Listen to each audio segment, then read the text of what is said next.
লাগলে বলিস, জায়গায় বসে আওয়াজ দিস, কলিজাটা ছিঁড়ে তোকে দেব, লবণ মাখিয়ে নিস। আসসালামু আলাইকুম প্রিয় আল্লাহর বান্দারা, সবাই কেমন আছেন? আশা করি সবাই ভালো আছেন। যে যেখান থেকে আমার ভিডিওটা দেখছেন সবাইকে আমার পক্ষ থেকে সাদর আমন্ত্রণ।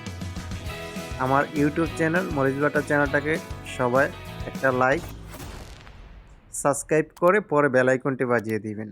যারা ফেসবুক থেকে দেখছেন প্রবাসী রান্নাঘর পেজটাকে সবাই ফলো দিয়ে পাশে থাকবেন। Thank you.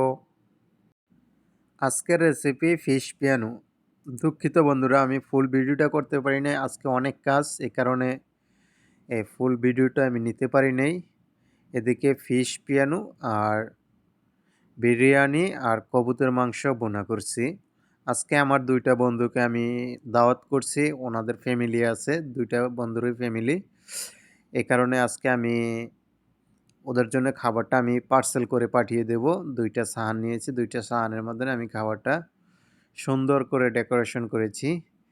তো আজকে বন্ধুদের মাঝে আমি আমার খাবারটা পাঠিয়ে দেব। একটু পর আমার বন্ধু আসবে, ওনাকে আমি দিয়ে দেব। বন্ধু আজাদ ভাই, বন্ধু গনি ভাই, ওনার ফ্যামিলি আছে, ওনাদের জন্য আমি খাবারটা পাঠিয়ে দিচ্ছি। যদি ভিডিওটা ভালো লেগে থাকে একটা লাইক, একটা কমেন্ট, একটা শেয়ার করে আমার পাশে থাকবেন। Thank you. আল্লাহ হাফেজ।